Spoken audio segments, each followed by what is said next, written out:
Yo, it's Zimbo at Zimbo Drinks, and I'm here for number 4 beer review.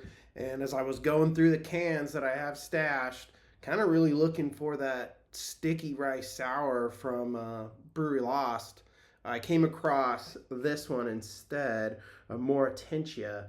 As if you nerds out there know, is in the Harry Potter series is the most potent love potion you can possibly make. And I think at 8.1%, we're probably right there. But the reason why I went with this and not the sticky rice, which I'm excited about, is that I realized that this is probably very similar to the Stardust, the double dry hopped NEPA that we did a little while ago. And again, Brouwrij Lost is in North Holland. But I wanted to go for this because this is a double dry hopped, double NEPA. So this is double double. So Jeopardy double double on this. And that's basically, again, we talked about double dry hopped, double NEPA. Usually when we're referring to IPAs, double IPAs, triple IPAs, we're starting to get into like mainly alcohol strength. And also, the more alcohol strength you have, the more it supports other flavors, and you can really go all out on the hops. And I imagine this bad boy is pretty crazy. And some other differences, whereas we had the Cryo Hop Citra in the Stardust, this is Cryo Pop, and it's kind of a first one for me. I had to look it up. I don't know. I didn't know what it was, but apparently Cryo Pop is that same cryogenic method of basically separating the lupulin glands from the leafy bracts of the hops. And the reason why we would want to do that is because a lot of those lupulin glands have those aromas and esters, and maybe not esters is the right word, but it has a lot of those things we think of with aroma and in hops. And I had to look up Pop, and apparently Pop is it's a proprietary blend.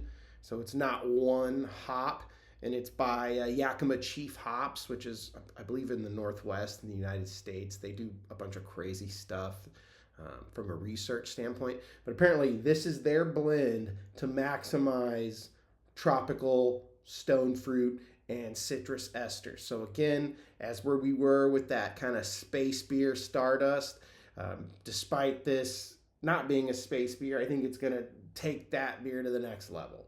And so we'll go ahead and open it up and check it out. And again, that's the Amortentia double dry hopped, double NEPA by Brouwrij Lost. And yep, I love big cans. But pop her open. But yeah, and again, Citra Eldorado. So I'm expecting this to be just an absolute tropical, hopefully masterpiece and not monstrosity. But judging by the other beer, the Stardust, I have a feeling this one's going to be great. And it kind of, same cloudiness. Again, NEPA, stylistic difference between NEPAs and West Coast IPAs is really, again, it's going to be West Coast is more like clarity, pine coney, strong citrus, kind of like we're in a redwood forest drinking beer, whereas the NEPA is going to be juicy and hazy and a lot of tropical stone fruit. But I mean, from what I remember, a pretty on point with the Stardust, just more intense color, intense haziness. It's almost, I don't know if I want to call this opaque, but it's basically opaque. Let's give it a whiff.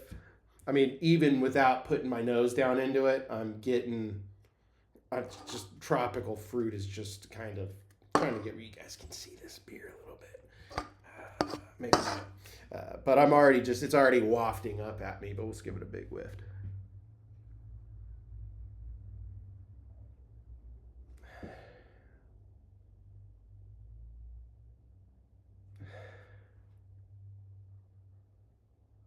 Yeah, I mean, it's kind of interesting in the fact that on the nose, like,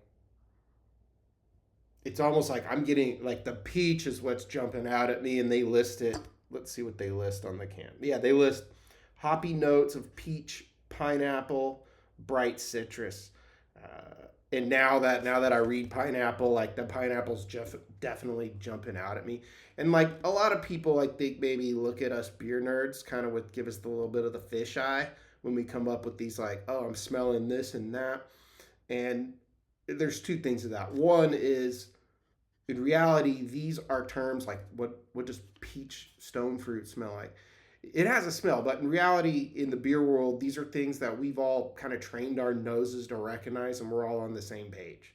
But I guess to maybe somebody, an outsider, uh, eh, it's yeah. When you read it on the can, all of a sudden you're going to smell it a little more, right? And that's definitely the case here. But before looking, the peach totally jumped out. I'm not getting it as tropical maybe as I expected, but the peaches jumped out. And now that I read pineapple, like I'm getting a lot of pineapple, almost like canned pineapple, if that makes sense. Or like if you just took a hatchet and whacked a pineapple right in half right there, and some of it sprayed up on you, and you just get that really hard pineapple smell.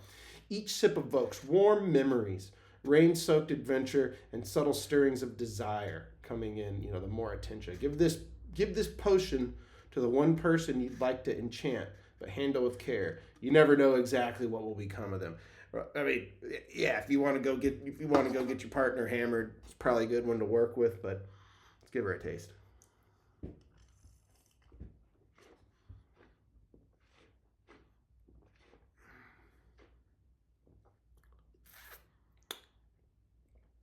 Well, first off, like the 8.1 alcohol, I'm getting some warmth, some warming feeling, but it's not like in your face high octane, which I think is a sign of a good IPA. The category lists like you should have a warming sensation, but nobody wants to drink like kerosene or straight liquor. We can just go open up a plastic bottle of vodka if that's what you're after. Um, but from a flavor standpoint, that peach and pineapple just like crushed my palate in a good way.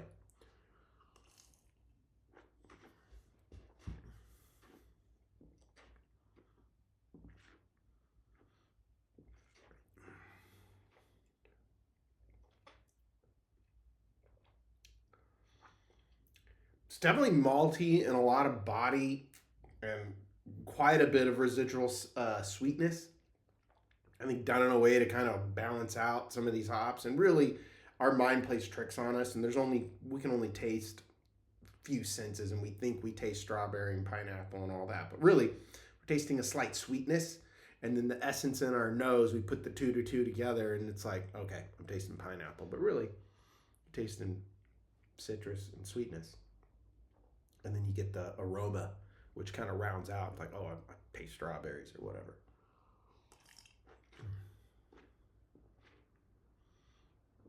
Yeah, kind of picking off where the Stardust left off. I would say where the Stardust kind of leaned more towards tropical. Definitely getting more peach and pineapple in this bad boy, but that's what it is. Let's see how she gulps.